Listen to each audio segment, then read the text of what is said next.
So, welcome back, and hopefully you're still with me as we attempt chapter 3 of the book of Ruth in the Old Testament.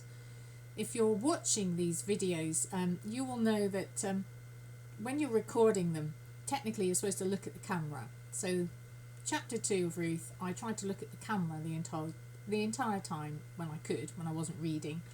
And to be honest, I'm not sure it worked because it looks like I'm looking up at something weird. So I'm going to give up at that. I'm just going to look wherever, and hopefully that won't distract you, but it'll just help you with the Bible study. It's probably more important that you can hear me rather than you can see what I'm doing anyway. So I'm not going to start looking at the camera. I felt an absolute fool looking up in the air. Okay, so let's get back into Ruth. So last time, in chapter 2, we were presented with 3 scenes. The first scene was Ruth and Naomi at home, now living back in Bethlehem, the home of Naomi. The foreigner in this land, of course, is the Moabite woman. Ruth is the foreigner in this land. So the roles have been reversed. And Ruth suggests that she goes out into the fields to glean.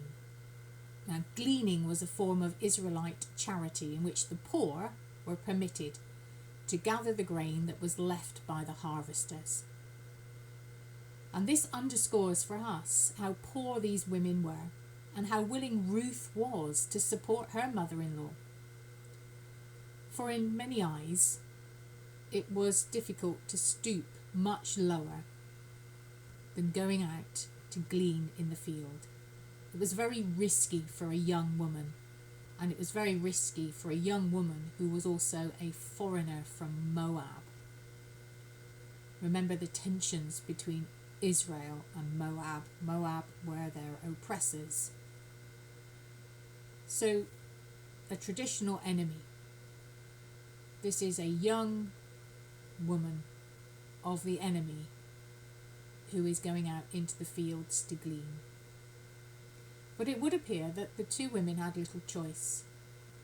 We deduce from the story that Naomi is too old, or perhaps too infirm, or both, to glean. Otherwise, she would have gone with Ruth to protect her.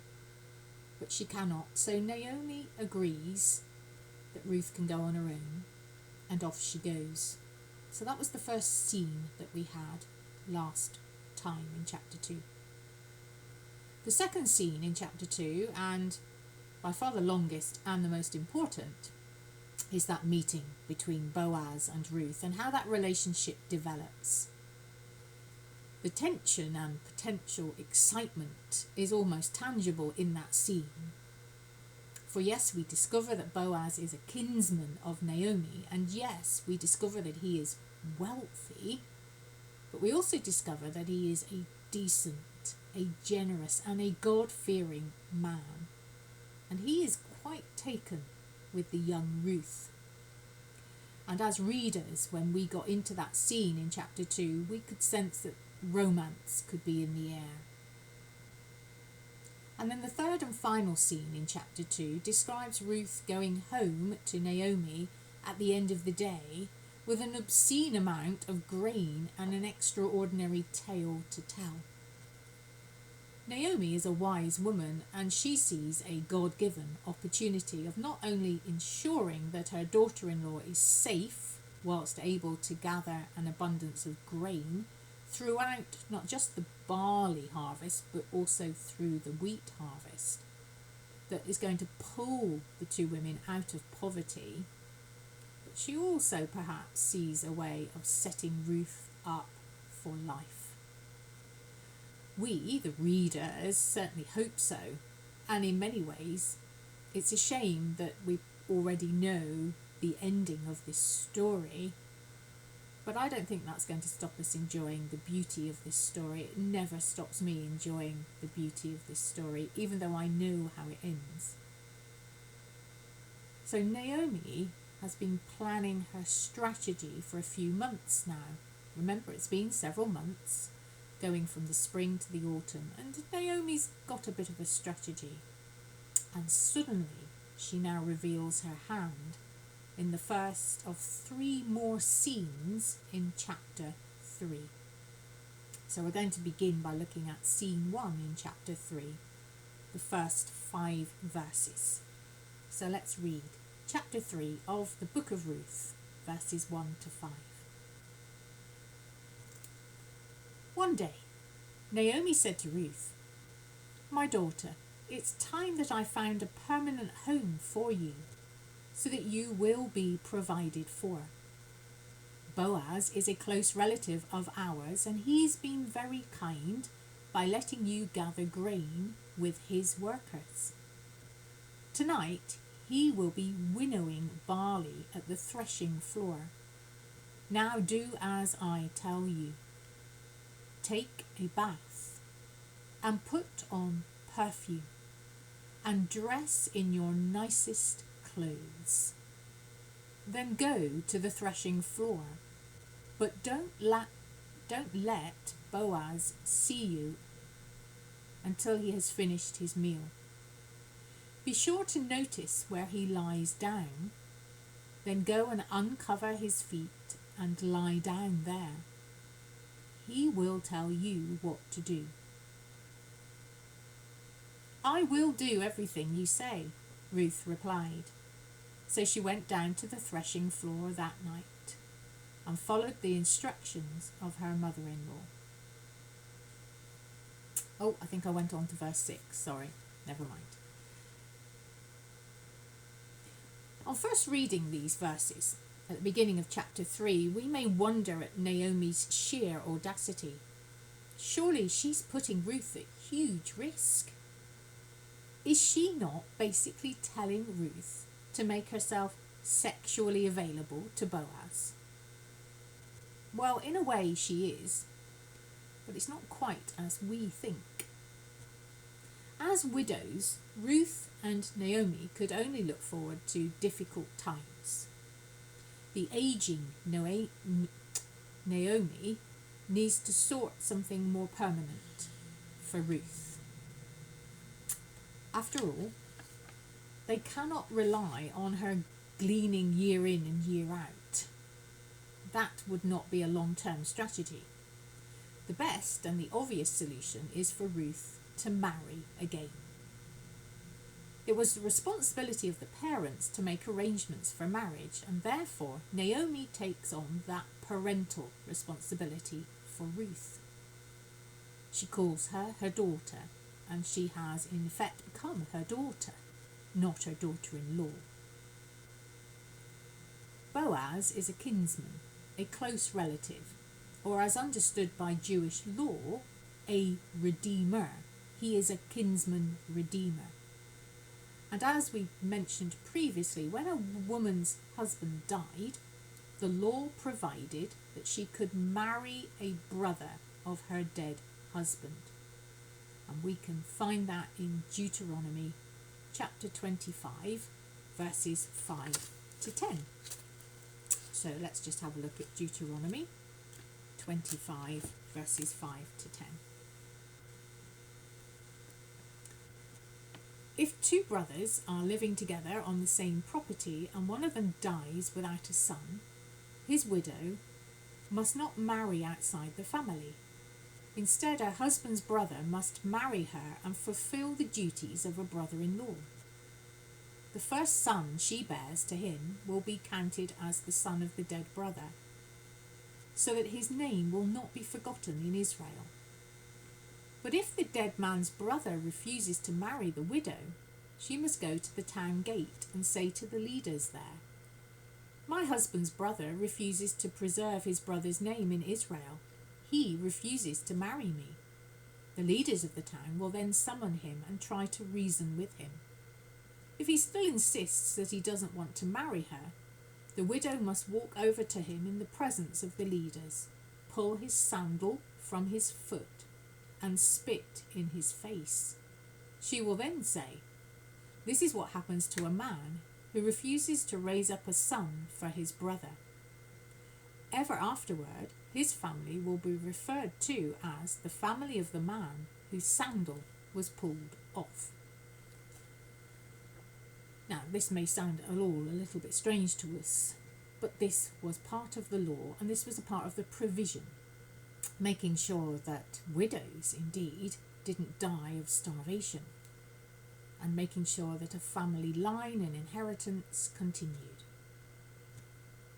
But Naomi had no more sons, and therefore in such a case, the nearest relative to the deceased husband could become a family redeemer and marry the widow. Naomi therefore has a plan for Ruth, believing that Boaz is her kinsman and nearest relative. So we can see how Naomi's thoughts are working and what direction they're moving in. The threshing floor was the place where the grain was separated from the harvested wheat. The wheat stalks were crushed either by hand or by using oxen, and the valuable grain, those inner kernels, were separated from the worthless chaff, which is the outside shell. The floor of the threshing floor was made from rock or soil, and it was located outside of the village, usually up on an elevated site, where the winds could blow away the lighter chaff when the crushed wheat was thrown into the air. And that action is known as winnowing. So throwing up the crushed wheat into the air, and therefore the heavy kernels will fall and the lighter chaff will get blown away. So why then would Boaz, the owner of the field, spend the night at the threshing floor? Does this not sound strange to us? Would it not be the workers doing this? Well, I think there are probably a combination of reasons why Boaz himself would be there. The primary reason would be to prevent theft. Grain was a very valuable commodity, so he didn't want it stolen. I think the second reason was he was taking his turn to thresh the grain. It's nothing like having the boss around to ensure it's done well, of course. And the third reason, it was done at night because daylight hours were spent harvesting, and his harvesters would indeed need to sleep. So we've got a combination of reasons why Boaz himself was at the threshing floor at night. The chances are that Boaz would have been there alone, indeed. And that's important, isn't it, for Naomi's plan? She doesn't need anyone else around. Her instructions to Ruth to bathe, put on perfume, and then put on her best clothes are as a bride prepares herself for marriage in Naomi's culture. And this would not have been lost on Boaz, even if Ruth herself, a Moabite, remember, even if she found these instructions somewhat strange. It is not a seductive act in itself, but it is done in accordance with Israelite custom and law. Ruth's actions would have informed Boaz that he could be her family redeemer. Boaz would have understood by this act that Ruth was communicating the hope that he would either find someone to marry her or that he would marry her himself. Naomi's expectation is that Boaz will indeed do the right thing as her kinsman and marry Ruth. Whether Ruth understood any of this is unclear. There are certainly undercurrents of a sexual encounter. We can't get away from that. But it is more of a family business transaction. Even so, we can tell that both Naomi and Ruth trusted Boaz totally after several months. For he was not of the character and integrity. For if he was not of the character and the integrity that they believed him to be, it could have gone horribly wrong. It could have destroyed Ruth's reputation. But they trust him, they know him, and they believe him to be of good character and good integrity. So let's find out what happens next. It's the next scene of this chapter. Scene 2. So we're going to read verses 6 to 15. I'll reread that verse that I read earlier. So 6 to 15. So she went down to the threshing floor that night and followed the instructions of her mother-in-law. After Boaz had finished his meal and was in good spirits, he lay down beside the heap of grain and went to sleep. Then Ruth came quietly, uncovered his feet, and lay down. Around midnight, Boaz suddenly woke up and turned over. He was surprised to find a woman lying at his feet. "Who are you?" he demanded. "I am your servant, Ruth," she replied. "Spread the corner of your covering over me, for you are my family redeemer." "The Lord bless you, my daughter," Boaz exclaimed. "You are showing more family loyalty now than ever by not running after a younger man, whether rich or poor. Now don't worry about a thing, my daughter. I will do what is necessary, for everyone in town knows you are an honourable woman. But there is one problem. While it is true that I am one of your family redeemers, there is another man who is more closely related to you than I am. Stay here tonight, and in the morning I will talk to him. If he is willing to redeem you, then let him marry you. But if he is not willing, then as surely as the Lord lives, I will marry you. Now lie down here until morning." So Ruth lay at Boaz's feet until the morning. But she got up before it was light enough for people to recognize each other. For Boaz said, "No one must know that a woman was here at the threshing floor." Boaz also said to her, "Bring your cloak and spread it out." He measured out 6 scoops of barley into the cloak and helped her put it on her back. Then Boaz returned to the town. Oh, too much talking.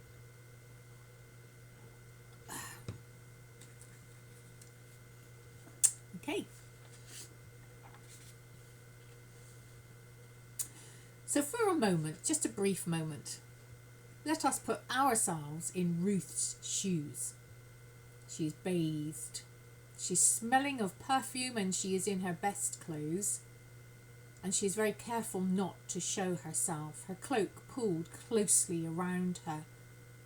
And she makes her way to the threshing floor, keeping out of sight. She watches Boaz. The grain has been threshed in the evening wind and is piled up in a large heap. Boaz has eaten, and he is delighted with his valuable pile of grain, and he lays down beside it to ensure that it is not stolen. He is soon fast asleep. Ruth now carries out Naomi's instructions and uncovers his feet and lays quietly near him. Of course, if you uncover someone's feet, they get cold, don't they? And sure enough, at around midnight, Boaz wakes up, only to discover a woman lying at his feet. He's pretty shocked, and he demands to know who it is, for it's dark. He's full of sleep, and Ruth is at his feet and well covered, so he does not immediately recognize her. Plus, we need to remember she is as he has never seen or indeed smelt her before. She is as a bride prepared for marriage. Her response is key, and these are Naomi's words, for Ruth has been well briefed. I am your servant, Ruth. Spread the corner of your covering over me, for you are my family redeemer. This was a delicate request for marriage. It was a custom and practice by which a kinsman claimed a widow as a wife.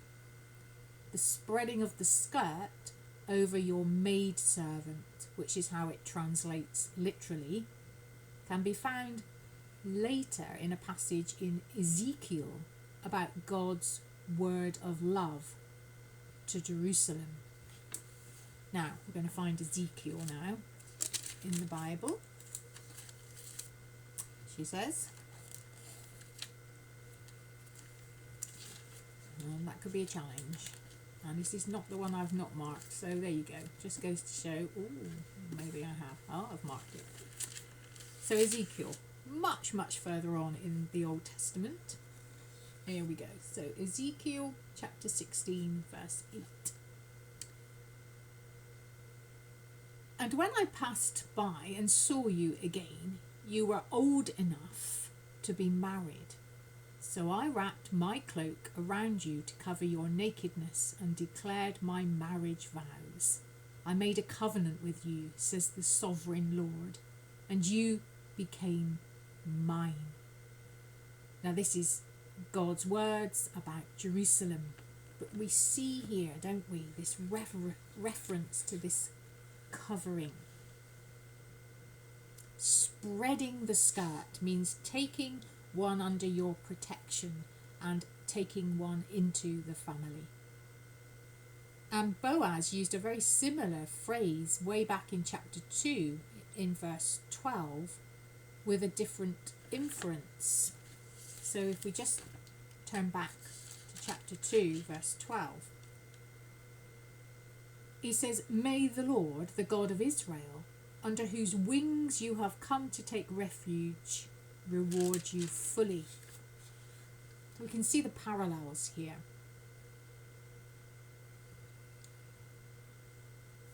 For here his response clearly tells us that he understands fully what Ruth is asking for, and furthermore he intends to bring it about.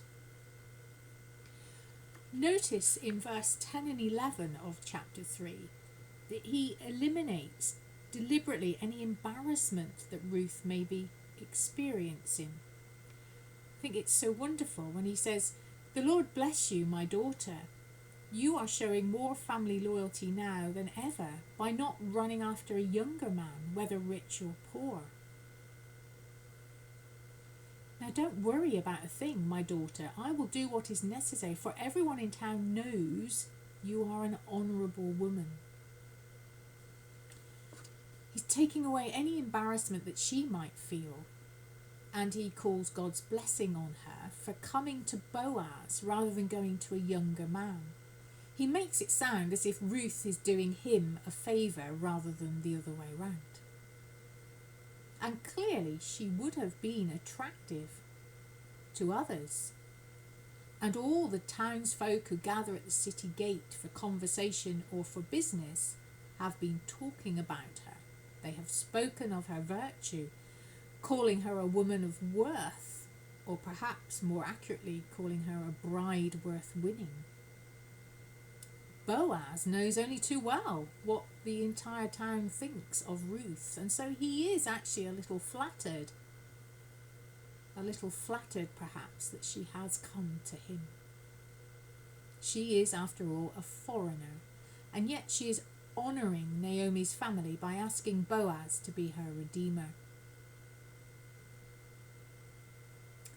However, the initiation for a redeeming action, as found in Deuteronomy chapter 25 and in Genesis chapter 38, so if you want to kind of read up on those, Deuteronomy 25, Genesis 38, this initiation for this redeeming should have come from the kinsman and not the widow. So we may wonder why Boaz has not already made the move, wouldn't we? He's obviously smitten with this young woman. They've had months to get to know one another. Why indeed hasn't he already made the first move? Well, our answer is in that verse 12. That's why he hasn't. Because he says there is one problem. While it is true that I am one of your family redeemers, there is another man who is more closely related to you than I am. So we know there's another kinsman, a closer relative. And clearly Naomi and Ruth are unaware of this other kinsman. Although Boaz is aware of him, and he has not said anything up till now. Here, for the first time, we begin to grasp that Boaz does indeed love Ruth and has already been thinking about marriage, but he knew that according to the Jewish law and the Jewish custom, he was not eligible as kinsman because of another closer relative to Naomi. And I don't know about you, but as the reader of this story, just as it all appears to be heading very nicely into a "and they all lived happily ever after" type of story, with the hero getting his beautiful bride, there's a spanner in the works. And the spanner in the works comes in the shape of another male relative. Verse 13 is very interesting, because when we look at verse 13, we can tell that Boaz clearly has a thought out plan and promises to sort things out, even though he is actually under no legal obligation to act at all. But he has a plan, doesn't he? He says, stay here tonight, and in the morning I will talk to him. If he is willing to redeem you, then let him marry you. But if not, if he is not willing, then as surely as the Lord lives, I will marry you. He's thought this through. He has a plan. We know nothing about this other man at all. He's not even named, but Boaz clearly knows him. And it would seem, as we discover next time, Boaz also knows how to negotiate with this man to his advantage. So Boaz tells Ruth to lodge with him that night, the first time she has slept away from Naomi. For he cares for her, and it's far too dangerous for her to go home on her own in the middle of the night. If she stays with Boaz, he can protect her. But she leaves early, for Boaz is concerned that there will be no misunderstandings by others of her nighttime visit. There must be no impression of anything improper. He sends her on her way with 6 measures of barley. This is a signal to Naomi that he will not let them down, that he will provide. Naomi is waiting anxiously. It was probably a very long night for Naomi. She's waiting for Ruth. And in this final scene of chapter 3, we find out what she comes home to tell her. So final verses 16 to 18. When Ruth went back to her mother-in-law, Naomi asked, "What happened, my daughter?" Ruth told Naomi everything Boaz had done for her, and she added, "He gave me these 6 scoops of barley and said, 'Don't go back to your mother-in-law empty-handed.'" Then Naomi said to her, "Just be patient, my daughter, until we hear what happens. The man won't rest until he has followed through on this. He will settle it today." What a long night it must have been for poor old Naomi. She could not have been certain, of course, how things would have gone. Not 100% certain. And verse 17 is very interesting because there is no mention of Boaz actually saying these very words. Boaz didn't say, "Don't go back to your mother-in-law empty-handed," did he? Yet Ruth says that he does. So we do not know if Ruth added them for reassurance, knowing her mother-in-law only too well, who openly declared in chapter 1, verse 21, "I went away full, but the Lord has brought me home empty." Maybe Ruth is sensitive to Naomi's emotions, or maybe she just wanted to boost up Boaz even further in her mother-in-law's eyes. Naomi herself is not worried though, is she? She has every confidence in Boaz, believing that he will sort it out immediately. He has a reputation for keeping his word, and he has been nothing but abundantly kind. He's been caring and he's been compassionate throughout these many months. She has high hopes for a happy ending. And we will find out next time in the final chapter whether Boaz can indeed negotiate this anticipated happy ending. So I'll see you next time.